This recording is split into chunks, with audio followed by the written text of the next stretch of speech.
But I don't go to a church that says, "Oh, just blindly obey what the brethren say." Well, that's what was going on with the vaccine when President Nelson was pushing that. It was almost like oh, snap! So Boom! We went for it. We have to get on top of it. We haven't, and we've been giving dubs to the antis left and right because of our pride. I said it.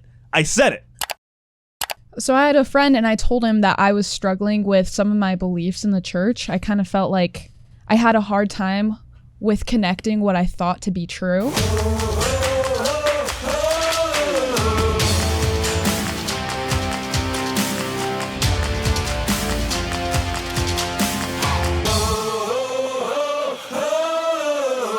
We were talking about this all week. What comes first, personal spirituality or allegiance to the church? Like, what's more important? Ooh. And I have an opinion that's going to make people very upset. What is it? I think personal spirituality comes before allegiance to the church. Hands down. Okay. What do you guys think? Before and after you're endowed. Before and after. Okay, hit it. What do you think? Tanner, Janae, what do you think? I have to agree, honestly. I think that the biggest thing in church culture right now is focusing on what we're being told by the general authorities. That's kind of what's happened over the last 20 years is personal revelation. Is that culture or spirituality? Oh, I'm not going to interrupt you. Finish your sentence. Finish what you're saying. Well, I think like our culture has been changing what our spirituality is, what that means to us. And our spirituality has become following exactly what the church says and doing exactly what they say, listening to the leaders 100% and never doubting them at all. Mm-hmm. Okay, Janae, hit it. I mean, I feel like we really do lose ourselves so much in religion that we never truly discover who we are. And, you know, we're taught to not have doubts, don't look into other things, like only see things this way. But I think there's so much beauty in opening your mind that there's more out there. Wait, where do there's you go more to church? yourself. Who says that? Don't look into other things. I'm literally getting a Jewish rabbi, a Zen Buddhist monk, and a heard, Shinto like, don't priest. doubt your doubts. Don't doubt your doubts. Well, doubting your doubts is different. That's understanding that the cynical half of us has to be put in check by the spiritual half of us. Albert Einstein said that. He said we have both the servant and the gift, and we've overemphasized the servant, which is the rational mind, and neglected the gift of our imaginative mind. I mean, the dual nature of man has been something that the ancients have talked about since Plato. But I don't go to a church that says, "Oh, just blindly obey what the brethren say." Well, that's what was going on with the vaccine when President Nelson was pushing that. It was almost like oh, snap! So Boom!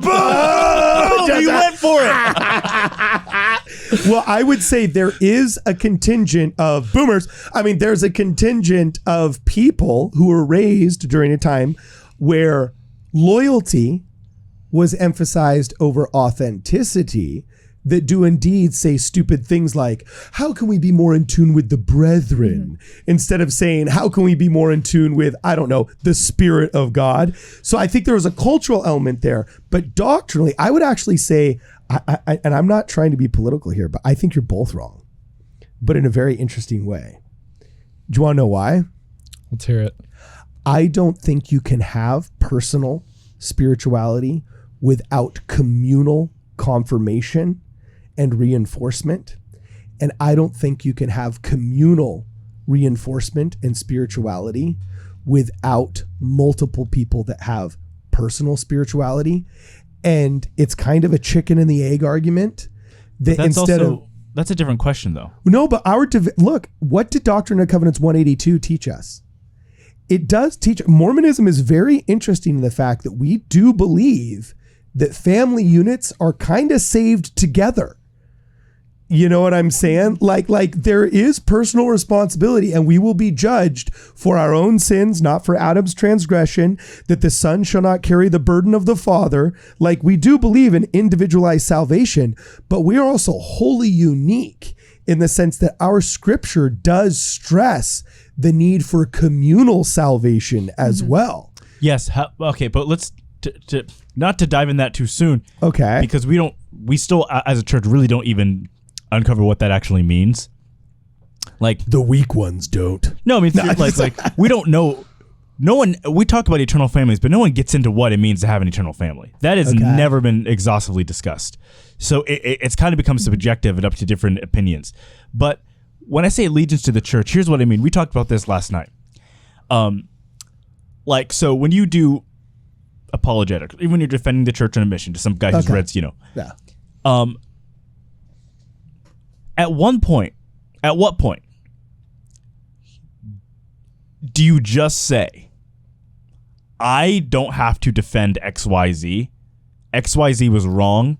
Our church leaders were wrong, and they did this, and it was wrong, and I don't feel a need to have to defend it, or I don't feel a need to have to say to stand by it.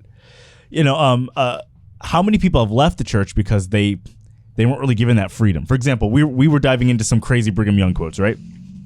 Okay. I found the craziest. Okay. Oh, sick. Okay. Which is, the craziest Brigham Young quote was that if grow and a person have and make a kid, you should drive a javelin through the both of them. And I'm not kidding. He said he said in general conference. Oh, that's because he was pissed at the guy that was going to marry his niece or something. That was a quote that was actually said. Oh, you're referring to William McCary, but this is like 20 years later.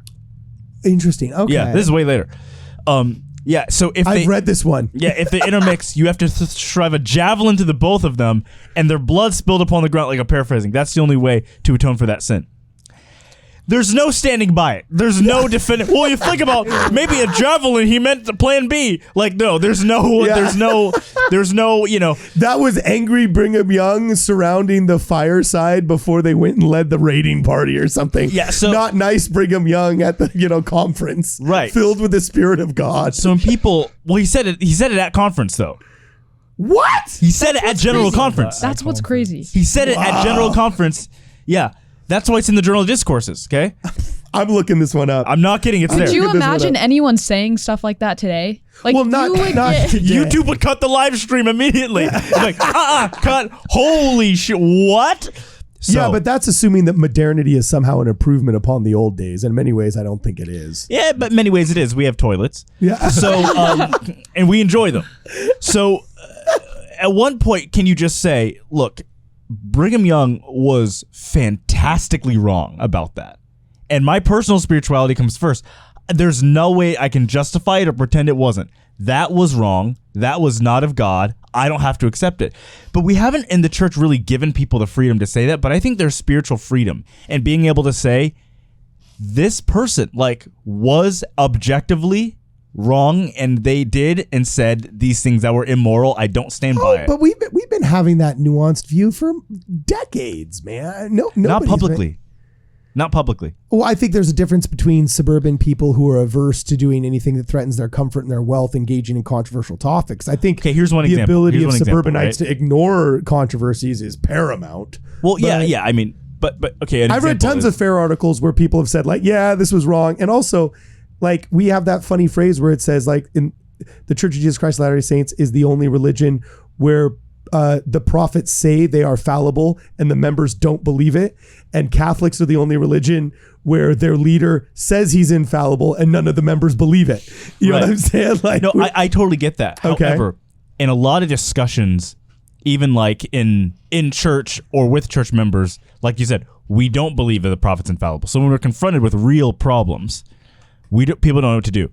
And when we have to juggle, javelin between me and my girlfriend, something crazy that Joseph Fielding Smith said about evolution, John Taylor saying blacks' representation of Satan on earth, get the Jabulon juice. Okay. All those things together. Why can't we just take a step back and say, okay, they were wrong on this, and why can't the church just issue apologies? Why can't the church say, yeah, we were wrong, sorry?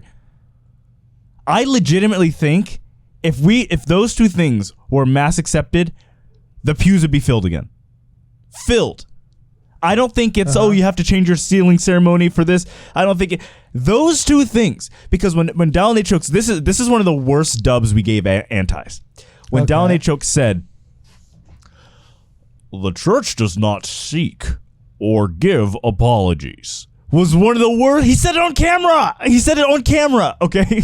Okay. Now, Christ was all about repentance and turning away. Okay. Even in that church 12-step program, we teach that you have to go make amends for your wrongdoings. The church could easily issue apologies for things they did wrong, but we don't. And I don't know why. There's no good reason for it. Jesus has never been against apologies. Jesus has never been against repentance. So we have been giving some of these anti-dubs left and right because of our pride. Something I wish these DesNat type people understood was that personal spirituality has to come first. But we would be doing ourselves so many favors if we just cut the crap sometimes. But we don't. I think it's because of pride. Also boomers. I don't think that's as much a millennial problem as it is, because what's interesting is for a long time, our number one video that we did a while ago was an interesting video with Jim Bennett where it talked about the revolution the brethren did not see coming, where we talked about the difference between authenticity versus loyalty. And all of the brand surveys of the boomers showed that one of the number one things that they valued, both in personal relationships and in brand relationships, was loyalty. Both brand loyalty and loyalty from a spouse, loyalty from a family, from a company, so on and so forth. You never speak evil of in public of anybody in our family. Whereas, interestingly enough, in reaction to that, one of the number one things that millennials looked for, and I'm sure Gen Z is very similar, was authenticity. They actually valued somebody saying, oh, I'm broken in this regard, or else, oh, I struggle in this regard, so on and so forth.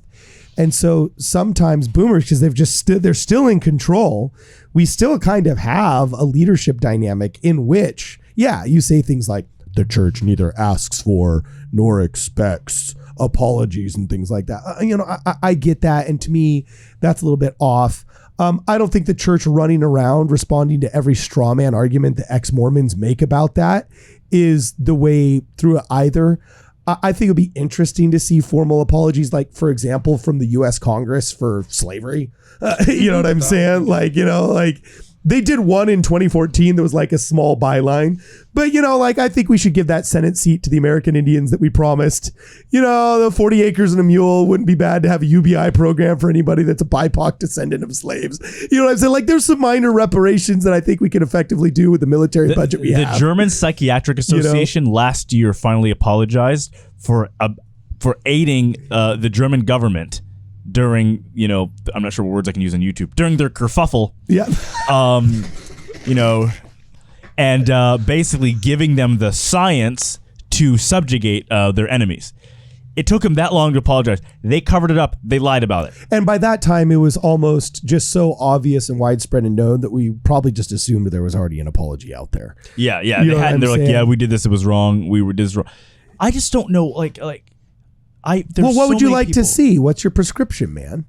I would like to see a conference talk where we take. We don't have to apologize on doctrine. That's not what I'm saying. But on blatantly clear things that were just wrong and things that Jesus does not approve of, that he was actively against, that we did at levels of church leadership, whether it was through Brigham Young or John Taylor or whoever, if we could just make amends for that and say, this was not of God. We are sorry. We hurt people.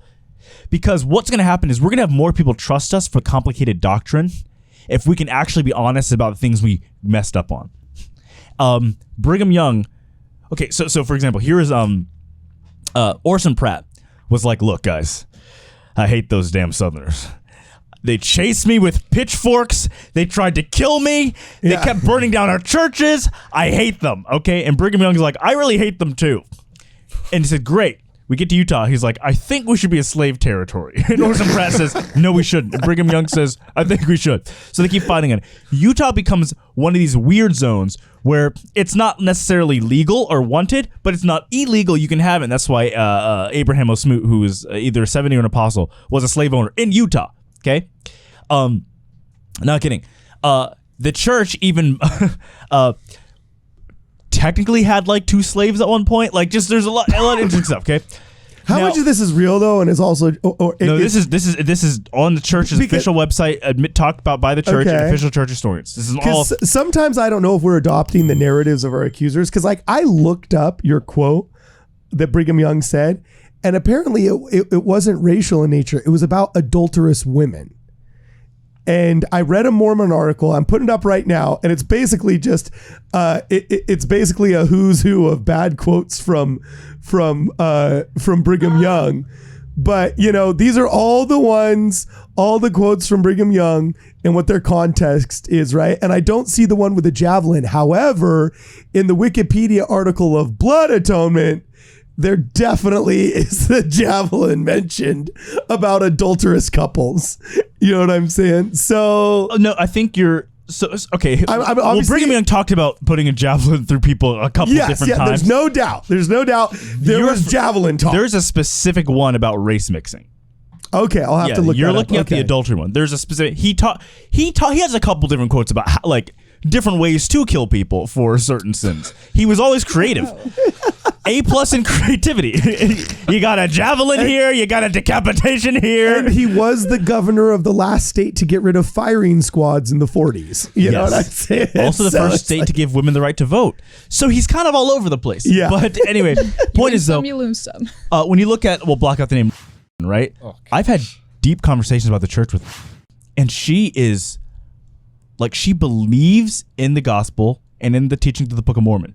But when she reads this stuff, she's like, I have a hard time with the church's certain doctrinal takes that are controversial because they haven't owned up to their actual mistakes that were controversial. And like what specifically?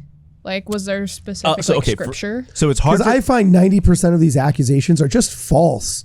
And then the ones it's kind of like, okay, this was said 45 years later after the guy went inactive and he was angry in a bar fight. Like, okay. Well, that's why I'm talking specifically about what's in the Journal of Discourses. Okay. Because that's general conference that's written down by the apostles. Fair. Okay. It's not like some diary of a guy who was, got caught and then, after that. That is not making it into the final guy. I don't think that happened. Anyway, point is though, it's difficult. So when the church says here's our narrative on polygamy, there's a lot of documents about polygamy. It becomes easier for young people to accept the church's official narrative about polygamy when they have been forthright about condemning the things that were bad and they're not lumped together into one. We could keep people in pews this way. We would have more trust when people say follow the prophet, follow the brethren. When the brethren say, look, we're taking accountability for what brethren here said before. So, for example, when the church says we disavow all folklore on, skin cursors or whatever. Like Elder Corbett did. Yeah. It was kind of bad that it had to be the black guy to do it, okay? It should have been the oldest white dude in the quorum, but whatever, I digress. Okay. However, it took way too long. It wasn't as public a declaration as it should have been. Some of these things need to be at conference. They need to be very, very clear, very public. Okay. But we just don't do it. And I think it's because of pride. And this is why young people in the church are choosing. They're not necessarily choosing the John Dehlin whole ex-mormon route because it's on TikTok and to be honest, it's cringy. And Gen Z gets cringed out by the, I was Mormon for 33 years and now I'm not. I'm finding myself. It's like, okay, you're out of shape. You're 45 and you're trying to go to Sky SLC to get drunk to hook up with a 20-year-old. It's pathetic and it's gross. So they're not choosing that route, but they're choosing the personal spirituality route. They're choosing a lot more of the just the general New Age beliefs. And it's kind of with sprinkles of Mormonism in it. And they're not necessarily going to church, but they're doing their own thing. The church wants those people back, but they're not going to get them back until both sides can repent. But I hate to say, I don't see the church doing that.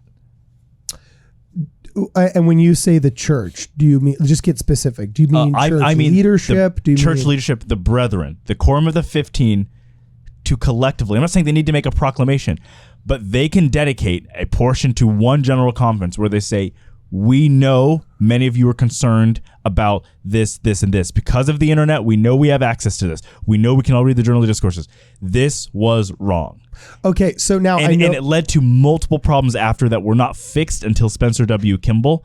It led to a bunch of new theories, which still some members of the church believe to this day, and it led to misinterpretation of the Book of Mormon, which has led people to not join the church when they wanted to. So we've actually scared off potential wonderful members because we didn't say XYZ was completely evil and we wrong. didn't scare them off, but the anti-Mormon, ex-Mormon narrative that's taking advantage of those things scared them off. We became easy to lampoon. But the Mormon church isn't writing its own articles about how bad it is. That's the Washington Post and the LA Times. I'm not referring to that. What I'm referring to, so I have a buddy in San Francisco. He was going to join the church. We go to mission discussions all the time. Okay, he gets to the part of the Book of Mormon about the skin curses and everything, and I explained to him, here's actually what it means.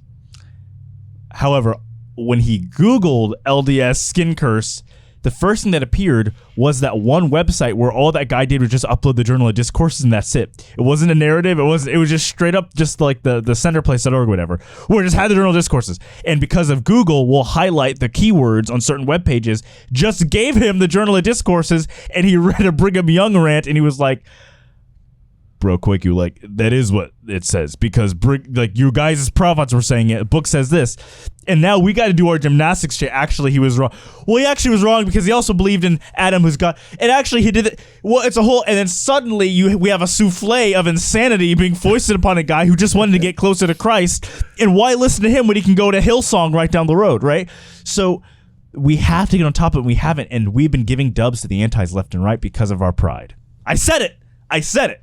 Okay. No, actually, I think is this resonating? Janae's not speaking enough. You should speak. Yeah, Janaea. And Tanner's Silent Bob over here. You know what I'm saying? But with that mustache, it's very fitting. You look like one of those guys where when you strike decisively. You know what I'm saying? So is this, I don't know, is this resounding with you too? What do you think? No, I think it definitely is. I'm at a spot right now where I'm trying to figure out who I am spiritually. Mm-hmm. And so, I've been going to church every week, trying to, take in those lessons and mainly just trying to figure out truth and what resonates with me. And I love the Mormon religion. I do. And it's got me this far in my life. But I do believe that there's more we need to do to figure out ourselves spiritually. That is more than what the church teaches. That's kind of my interesting. thoughts. Like what? And then we'll hit Tanner. Like what? Well, I mean, everyone talks about, a God. And I was told, I have a friend, and he said so I had a friend and I told him that I was struggling with some of my beliefs in the church. I kind of felt like I had a hard time with connecting what I thought to be true. And he told me he had the same thing. And he said that you don't have to be a part of a religion to know that God is real. And I thought about that and I was like, wait, really? And he told me that all these religions are placed here on this earth. I know this might be like a hot take. I don't know. No. He said all these religions are placed here on the earth to help us find God. And he said that the Mormon religion, he hasn't felt any other strong connection to God than being a part of the Mormon religion, because his family was Catholic and, he got away from that and went on a mission and, he loves the church. And so he told me, he's like, you don't need to be a part of religion to have that connection with God you're looking for. But this is the church that helped me have that connection. And so I think it's super individualized and personal for everyone. But the church does believe a lot of good morals, and that's what I love. And so I don't know, right now I'm just looking for that connection and the truth. And there is a lot of truth in. So it kind of seems to me that you're kind of taking this tack of spiritual, not necessarily religious, so on and so forth. That kind of seems to be a very similar argument I hear from lots of Gen Z kids. I think it's true what your friend said, but I'm being very specific here. I don't think you need a specific religion to understand that God is real. Mm-hmm. In fact, I believe, just as the Book of Alma says, that this is all self-evident. Like part of understanding knowledge is accepting intuition and self-evidence along with naturalistic observations. Atheists go wrong and they say naturalistic observations are the only thing that counts. And that's not true. Even if you're the most cynical evolutionary biologist that hates God, doesn't think he exists, you would have to respect the million micro calculations that our brain has evolved with over millions of years to calculate is doing a better job than your one naturalistic observation is. And if you're calling those million micro calculations intuition, you need to add intuition into the mix of the different ways that you understand and respect knowledge. Okay. So when your friend says you don't need religion to understand that God is real, I think that's fair because just as the book of Alma says, you know, the stars in the sky, the planets in their rotation, the heavens and the firmament all denote and manifest that there is a God. All right. However, how do you get the most out of that God and cultivate the best relationship with that God? I don't think you can do on a 100% personal level. It has to be communal. And one of the biggest examples that I say is all these people that say, oh, I'm spiritual, not religious. Oh, you know, and they kind of have this tinge of I'm above religion because I got this personal spirituality down so well. Okay, then how do you help a disaster in Katrina? Like, honestly, unless you are so individually wealthy that as a billionaire, you can just rehouse and relocate. No, but I saw Mormon Helping Hands, some Israeli charities, some Catholic charities doing real freaking bang up work there. And if you really are so spiritual that you believe that we're all children of God connected together and so on and so forth, how are you going to serve that fellow man without a community? So you believe it's more about like what you do with your spirituality, like helping others? Well, what is the purpose of spirituality if not to mold our action? Yeah. And I just like, because I was a missionary and, you know, Argentina is full as ever excuse out there. And I get it. They were led by a military dictatorship over here, so they don't trust the military. They were led by a bad government over here that harbored Nazis, so they don't trust the government. And the Catholic Church was friends with all of them, harboring both the military dictators and the Nazis inside of their chapels for secret passage. So they don't trust anybody. They don't like anybody. And they generally shy away from almost anything organized except for sports. You know what I'm saying? And so, you know, after talking with Argentines from Buenos Aires for years, I got a ton of that, you know, I'm spiritual, but I'm not religious thing. Why? Because most of the religion that they had experienced was bogus and I don't think reached the highest echelons that you need to reach in order for it to be satisfying and fulfilling. I feel the Mormon church has a unique equation in which it understands it needs to balance esotericism for the Quakus of the world that actually has modern religious artifacts and has, you know, blessings that say we will heal you. You know what I'm saying? Like we have a lot of that old school esotericism, but it's also mixed with scripture in Nephi that says you will be healed after all that you can do. And it has people like Brigham Young saying, you need to cross the plains in order to go save the widows and the fatherless. Be a man. You know what I'm saying? We literally have like both sides of the spectrum balancing each other, not competing with each other, but balancing with each other. And I think, to me, that's the demarcation of the one true faith of God, because of all the titles that God has chosen, between your excellency, your honor, the great one, the God of gods, he's chosen Father, as we mentioned before, because this shows how he understands the necessity of balance between justice and mercy. Well, I believe that actually to be a truly fully formed spiritual person, to have a relationship with God, you need balance between the personal and the communal. And falling off into New Age spirituality and saying, oh, I'm spiritual, not religious, to me, that's unbalanced on the end of personal faith. And then also just being some troglodyte knuckle dragger that's like, oh, we gotta be in tune with the brethren. It's not real until Russell M. Nelson says it. Go ask the bishop.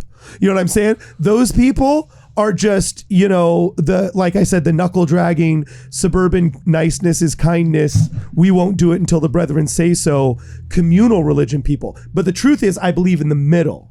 Does that make sense? I mean, you get Utah. Utah's completely different. I have no remorse for the Utahns. But anyway, keep going. Well, I mean, it's like you go to sacrament meeting, like, and I just feel like everyone's asleep. Like mentally just. Is that where you're from? Yeah. Oh, okay. I'm sorry. Come to but church here. It's just different. Like my thing is that people only see things one way. You know, it's like our church or the highway. Like, that's it. And it's like, you don't run into that many people that are open to other ideas, or, you know, it's just, I think it's the judgment. That's the real thing. It's like, if you don't follow these like certain like rules and expectations really we that have bad, or is that just the internet judgment. talking? It really is that Kwaku, bad. back us up. The judgment in Utah. It's like you get the Mormon church out, like outside of Utah, any other state. You have to realize, I teach elders quorum. And they said you could teach whatever you want. Just if you want to use a manual, go find a manual. If not, just pray about it like we trust you, right? And that's awesome. And so I was in the shower the other day thinking about it, you know, and I also do phone calls from the shower. It's kind of funny. You know what I'm saying? It's one of the few times where like I remember things, and I have a waterproof case, so I'll just put it on speakerphone. I'll start hollering while I'm like trying to rinse out the, you know, shampoo from my hair. But I literally thought, you know, search, ponder, and pray. I always love going back to the basics because the basics are good. And I thought, you know what? If I'm going to teach elders quorum, I want to do a 3-part series on search, pondering, and pray. Who are the best? What's the best religion outside of our own that is good at searching the scriptures? Frickin' Jews. And I got a buddy who's a rabbi, and he's going to come by and he's going to teach us how Jewish people study the scriptures, what they do, how they accomplish it. And their respect for Torah hopefully rubs off on us with the Book of Mormon. And the next one for ponder, I actually wanted to get a Zen Buddhist to actually talk about like meditation, you know, the concept behind meditation on silence, because they actually would have these like rotating bookshelves that they put their shelves on, and then they would actually ponder on the silence of the bookshelf. So hopefully, anyway, I'm botching the explanation right here, and all my Buddhist amazing. buddies That's are probably really like, cool. forget you, right? And then for the pray, I thought it'd be really interesting to get I haven't chosen which faith I'm going to do on that one specifically, but I've got a couple of really interesting ones that had like breathing techniques from the Himalayan mountains that the Hindus did. You know what I'm saying? Guys that Wim Hof studied with, and so on and so forth. So I thought it'd be kind of cool to get them in there. And they actually have a way of sitting that they say makes it so you can breathe the quietest. And I thought that might be interesting. So like I'm doing literally a kind of multi-faith search, ponder, and pray series in my elders quorum. And I go to the same church you do. So when I hear that it's kind of like, you know, See, and we that's don't believe in beautiful. other faiths, I'm like, I don't know. I just, that's not ringing true with me, but. No, that's beautiful. Why don't Well, you come teach in Orem, Provo? Okay, we need that. I'll give an example. A girl who used to be involved in Young and Dumb. Her mom's a seminary teacher, and yeah, one day she's like, she reposts something of mine, and her brother's like, "Why are you reposting Kwaku?" She's like, "Oh, I'm actually like on a trip with him right now." You are the unwashing. Yeah, and she's like, I just heard so many bad things about him on Twitter. And she's like, have you ever met him? He's like, no, but like, why would people say things if they weren't true? And I was like, holy crap, your mom's a seminary teacher? Your mom's in charge of teaching the doctrine of Christ, and you have like, good grief. These are the families leading. And she had to justify to her brother that you can't just, like, if you are excited to believe anything you read about somebody on an app, then you probably have a more hateful heart. Like that, you actively want to believe those things. That is the attitude of Utah. That is Utah culture. People will believe anything anybody says about anyone as long as it's negative and it is juicy. So, yeah, Janae, you're absolutely on the money there. Like I said, when you're in California, when you've got a beach right next to you, it's like, why would you care? Like, I don't think it's the beach. You want to know what I think it is? The constant challenge. Because everything is constantly challenging you. We have JPL, literally like a 20-minute drive away. So I live with rocket scientists. So if there's any kind of scientific challenge to any of your ideas, you're going to be finding it what at is JPL? church. Oh, Jet Propulsion Laboratory. It's NASA. You know what Wow. I'm saying? Like my bishop literally has like no, I know who invented that. I see what you Jack did Parson. there. You know what I'm saying? But so any ideas that you have that may be scientifically challengeable will get challenged. Also, LA, it's a constant boom town. You know what I'm saying? We had massive migration of Asians in the 70s, Latinos in the 80s, Armenians in the 90s, Laotians in the 2000s, Hindu people from India in the 2010s. Like every decade, it's just this new explosion. And you can't be racist here, because if you were, you would have no friends, and nobody would have any friends, because everybody is something else. There's almost absolutely no homogeneity. You know what I'm saying? And so I think that's kind of like just rough stones constantly rolling and polishing each other. So you understand really, really quickly who you are. And what's so cool is you also start understanding the things that you share with everybody else really quickly. The fact that, as Russell M. Nelson says, your first identity is a child of God. Your second identity is a child of the promise and the covenant. You know what I'm saying? All the other stuff is secondary, tertiary, and I don't know what comes after tertiary. But anyway, yeah, that's why I'd say I think it's slightly different here. And I think there is value in getting out of Utah if it's starting to hinder your personal spirituality, or at least just find her in a better ward, because I thought this was stuff we got rid of in the 90s, but I've got these two lovely people here telling me that it's not. So anyway, we got to circle back.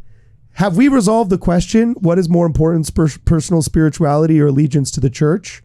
Have we answered that question, do we think? Yeah, I think we all said personal spirituality. No, I said you can't have it without communal. I said it's both. It's like establishing credit. Well, it's balance. Like, I think you got to find a balance in everything. No, but we said what comes first. Like, what's more important? Oh, what's more important? I'm not saying which one you sacrifice. I'm saying which one's more important. I think personal spirituality has to come first. Okay, I guess I would say yes to that, because the only way you can understand your existence in the community is as a personal convert to Christ. So I guess if push came to shove, I would say personal, but I don't think you can actually have the personal without the communal. But then again, I'm never going to be bishop, and I'm never going to be able to influence anybody outside of the realm of this podcast. So anyway, all right, we'll put that one to bed. Are we good? We're done? Good. I think it was good. Yeah, all right. Well, let us know what you guys think in the comments below. What you think comes first? What do you think is more important? Where do you think our culture needs to shift or go? Let's keep the conversation going. This is Midnight Strike Through Mormons. We'll see you guys in the next program.